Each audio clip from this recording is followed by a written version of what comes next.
হরে কৃষ্ণ। কেমন আছেন সকলে? আশা করি সকলে ভালোই আছেন আর নিয়ম করে গীতাও শ্রবণ করছেন। তবে আর বেশি সময় নষ্ট না করে শুরু করা যাক আজকের পর্ব। আমরা পড়ছিলাম প্রকৃতি পুরুষ বিবেকযোগ, শ্লোক 25। ধ্যানেনাত্মনি পশ্যন্তি কেচিদত্তানো মাত্তনা অন্যে সাংখ্যেন যোগেন কর্মযোগেন চা পরে। অনুবাদ: কেউ কেউ পরমাত্মাকে অন্তরে ধ্যানের দ্বারা দর্শন করেন, কেউ সাংখ্যযোগের দ্বারা দর্শন করেন এবং অন্যেরা কর্মযোগের দ্বারা দর্শন করেন। তাৎপর্য: ভগবান অর্জুনকে বলছেন যে আত্মজ্ঞান লাভের অনুসন্ধানী বদ্ধ জীবাত্মাদের দুই শ্রেণীতে ভাগ করা যায়। যারা নাস্তিক, অজ্ঞাবাদী এবং সন্দেহবাদী, তারা সর্বতোভাবে তত্ত্বজ্ঞান শূন্য।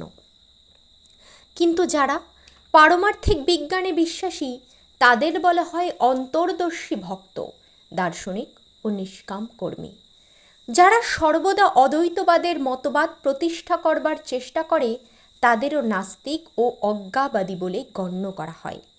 পক্ষান্তরে বলা যায় যে ভগবত ভক্তেরাই কেবল পারমার্থিক উপলব্ধির উন্নত স্তরে অধিষ্ঠিত, কারণ তারা জানেন যে এই জড়া প্রকৃতির ঊর্ধ্বে চিন্ময় ভগবত ধাম রয়েছে, যেখানে পরম পুরুষ ভগবান নিত্য বিরাজমান এবং তিনি পরমাত্মা রূপে নিজেকে বিস্তার করে প্রতিটি জীবের অন্তরে বিরাজমান। তিনি হচ্ছেন সর্বব্যাপী ভগবান। অবশ্য অনেক অধ্যাত্মবাদী আছেন যারা জ্ঞান আহরণের মাধ্যমে পরম তত্ত্ব উপলব্ধি করতে চেষ্টা করেন, কিন্তু তারাও বিশ্বাসীদের দ্বিতীয় শ্রেণীভুক্ত। নাস্তিক সাংখ্য দার্শনিকেরা জড়জগৎকে 24টি তত্ত্বরূপে বিশ্লেষণ করেন এবং তারা জীবাত্মাকে 25 তত্ত্বরূপে বিশ্লেষণ করেন। যখন তারা বুঝতে পারেন যে জীবাত্মার প্রকৃতি হল জড়াতীত, তখন তারা এটিও বুঝতে পারেন যে জীবাত্মার ঊর্ধ্বে রয়েছেন পরম পুরুষোত্তম ভগবান। সেই ভগবান হচ্ছেন ষড়বিংশতি তত্ত্ব।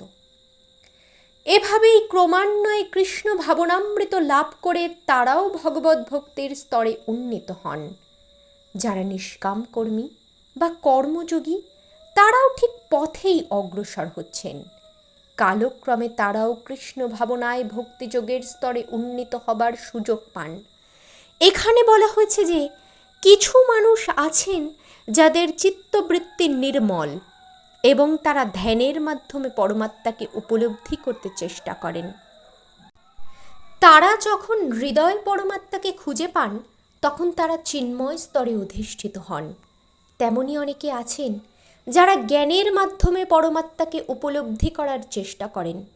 কেউ আবার হঠযোগ অভ্যাস করার মাধ্যমে পরমাত্মাকে জানতে চান এবং কেউ আবার শিশু সুলভ কার্যকলাপের মাধ্যমে পরম পুরুষোত্তম ভগবানকে সন্তুষ্ট করতে চেষ্টা করেন। শ্লোক 26।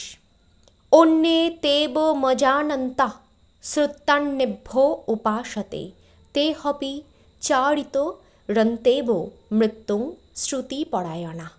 অনুবাদ: অন্য কেউ কেউ এভাবেই না জেনে অন্যদের কাছ থেকে শ্রবণ করে উপাসনা করেন। তারাও শ্রবণ পরায়ণ হয়ে মৃত্যুময় সংসার অতিক্রম করেন। তাৎপর্য: এই শ্লোকটি আধুনিক সমাজের পক্ষে বিশেষভাবে প্রযোজ্য, কারণ বর্তমান সমাজে বাস্তবিক পক্ষে পারমার্থিক বিষয় সম্বন্ধে কোনো রকম শিক্ষাই দেওয়া হয় না। কিছু কিছু লোক নাস্তিক অথবা অজ্ঞাবাদী অথবা দার্শনিক বলে মনে হতে পারে, কিন্তু প্রকৃতপক্ষে তাদের কোনো রকম দার্শনিক জ্ঞানই নেই। সাধারণ মানুষের ক্ষেত্রে কোনো মানুষ যদি পুণ্যাত্মা হন, তাহলে শ্রবণ করার মাধ্যমে তিনি পরমার্থ সাধনের পথে একটি সুযোগ পেতে পারেন। এই শ্রবণের পন্থা অত্যন্ত গুরুত্বপূর্ণ। শ্রী চৈতন্য মহাপ্রভু, যিনি বর্তমান জগতে কৃষ্ণ ভাবনামৃত প্রচার করে গেছেন, তিনি ভগবানের কথা শ্রবণ করার উপর বিশেষভাবে জোর দিয়েছেন। কারণ সাধারণ মানুষ যদি কেবল সাধু, গুরু, বৈষ্ণবের কাছ থেকে ভগবানের কথা শ্রবণ করেন, তাহলে পারমার্থিক পথে অগ্রসর হতে পারেন।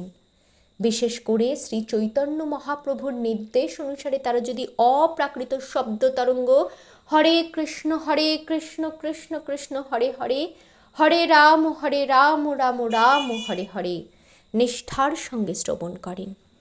তাই বলা হয়েছে যে সকলেরই উচিত আত্মজ্ঞানী পুরুষের কাছে ভগবানের কথা শ্রবণ করা এবং তত্ত্বজ্ঞান উপলব্ধি করার যোগ্যতা অর্জন করা। তখন তারা আপনা থেকেই পরমেশ্বর ভগবানের আরাধনা শুরু করবেন, সেই সম্বন্ধে কোনো সন্দেহ নেই। শ্রী চৈতন্য মহাপ্রভু বলেছেন যে এই কলিযুগে কাউকেই তার অবস্থার পরিবর্তন করতে হবে না, তবে অনুমানের মাধ্যমে পরমেশ্বর ভগবানকে উপলব্ধি করার সব রকম চেষ্টা পরিত্যাগ করতে হবে। যারা ভগবত তত্ত্বজ্ঞান লাভ করেছেন তাদের সেবক হওয়ার শিক্ষা গ্রহণ করতে হবে।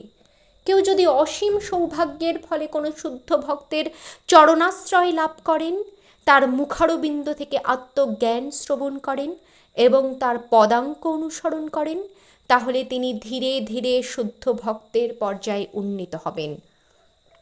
এই শ্লোকে শ্রবণ করার পন্থা বিশেষভাবে অনুমোদিত হয়েছে। এই শ্রবণের পন্থা খুবই যথাযথ।